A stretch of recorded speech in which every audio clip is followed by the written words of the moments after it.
Everyone, we're going to kind of look at the difficult questions that you'll see on the test. All the other questions you can go through your other YouTube videos and kind of look and see how everything works. Just to be specific with some of these, I want to help you out. So just take a look. Number 8 is one of concern. A lot of people can get this part. Distribute the root 3. You get 5 root 3. But then you distribute here. And what is actually happening is you're doing 5 root 3 times root 3.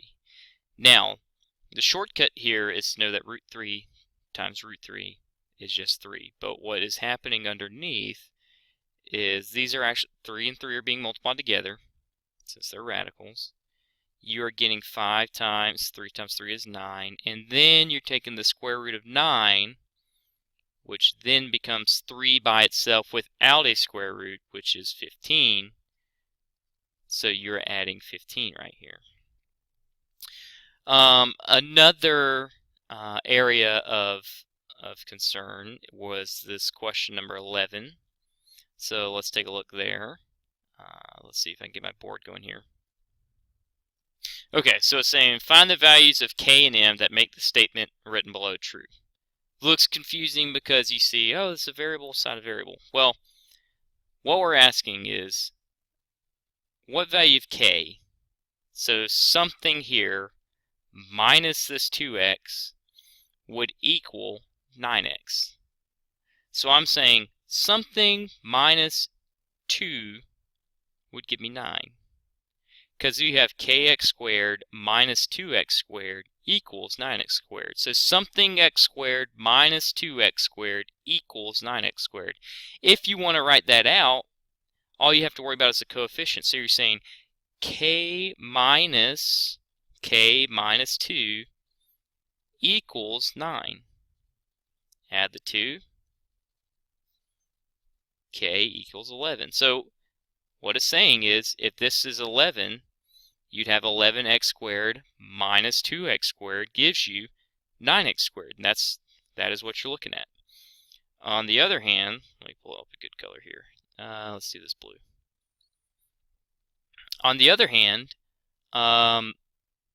you're looking now at this mx. Well, what does that correspond to over here? 2x minus mx gives me negative 3x. So 2 minus something gives me negative 3. If you can't do that in your head, then you would say, all right, 2 minus something equals negative 3. And then you would solve this out. Minus 2 minus m equals minus 5. Since this is negative, you change the signs, divide by negative 1, m equals 5. And sure enough, that works. 2 minus 5 is negative 3.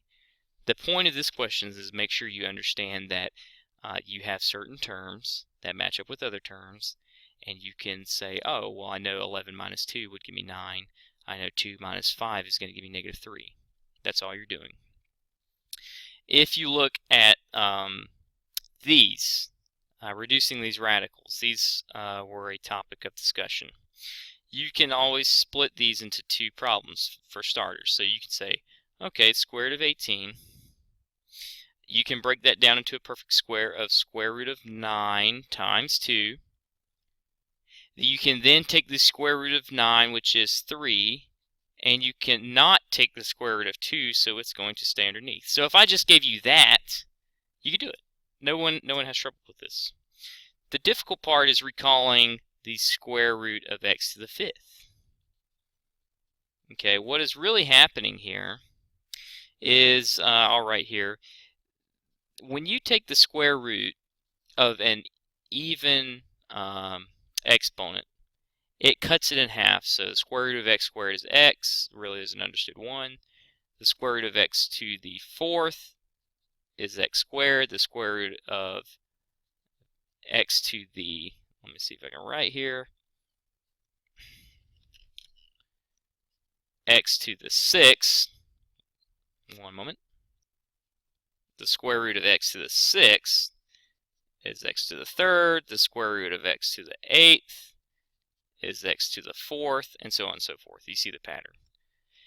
When it's even, when it's odd, square root of x cubed, what happens here is you actually have the square root of x squared times x. That would give you x cubed.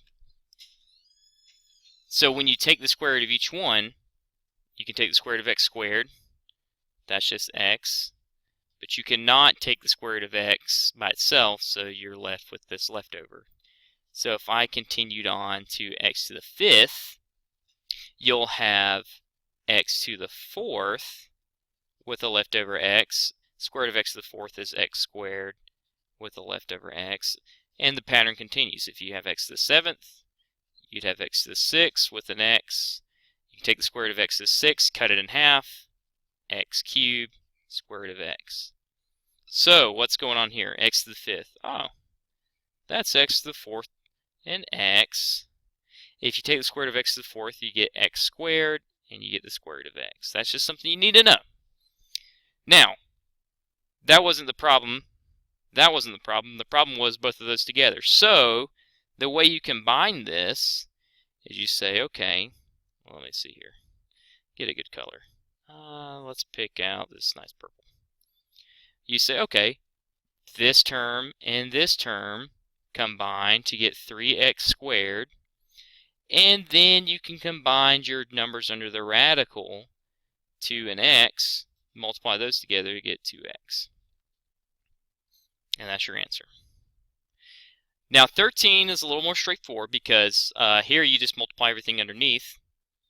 So 2 times 8 is 16.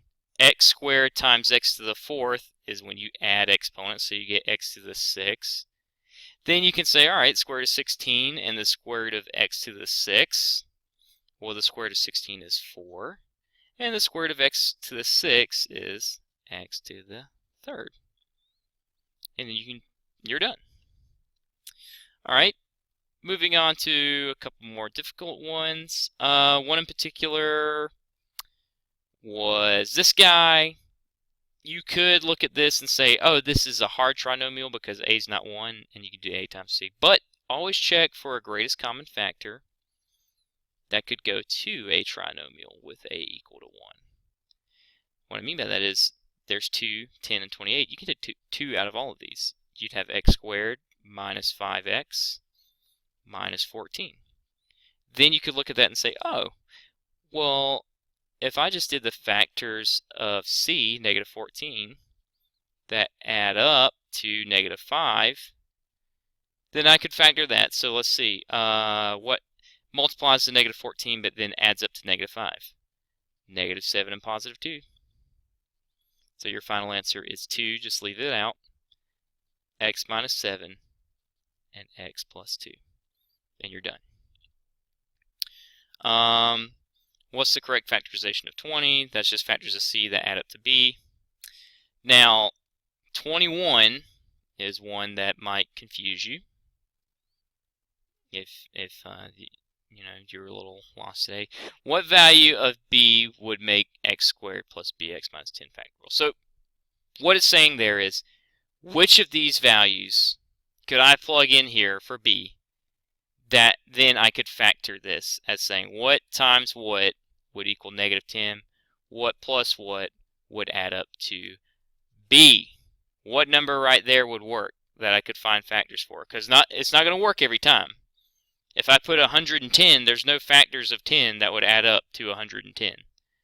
So it's saying, oh, well, just try out 5. Okay, well, let's see.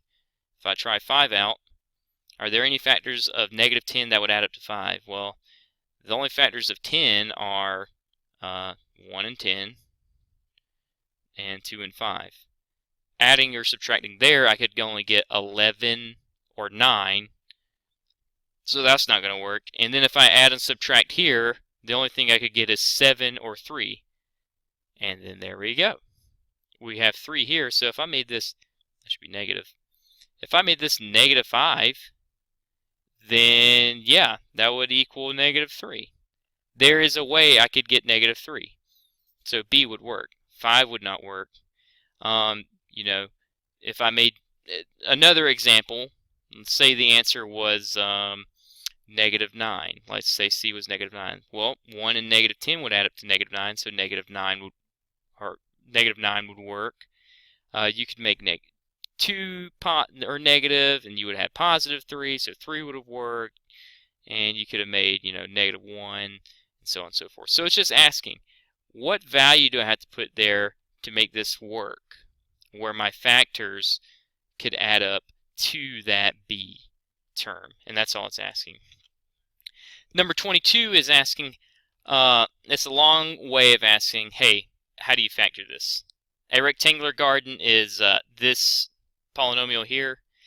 The nice thing here is when you go to factor it, what times what equals -72? What plus what equals 6?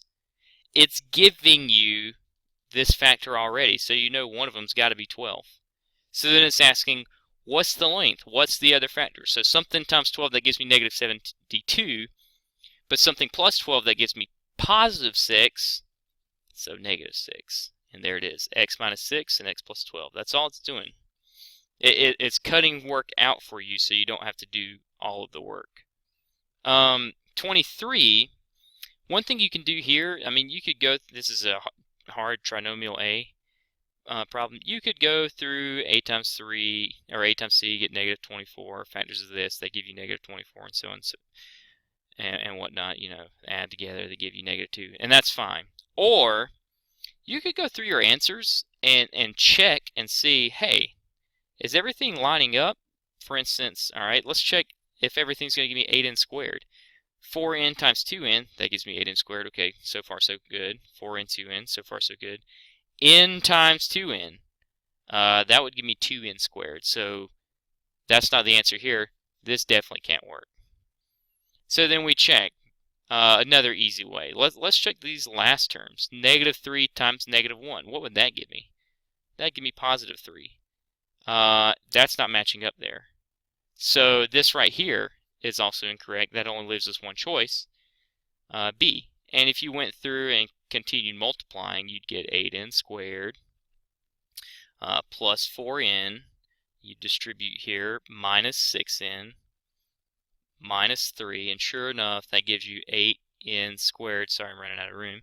Minus 2n minus 3. And that's your answer. So B works. And then, let's see, finally, this last one, just be careful. Make sure that you understand what it is asking for. Nowhere in here does it say factor it. But if we know the area of the square is this,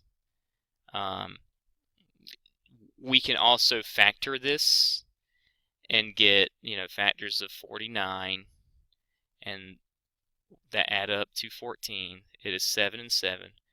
We could also model the area by x plus 7 times x plus 7, which turns out to be x plus 7 squared.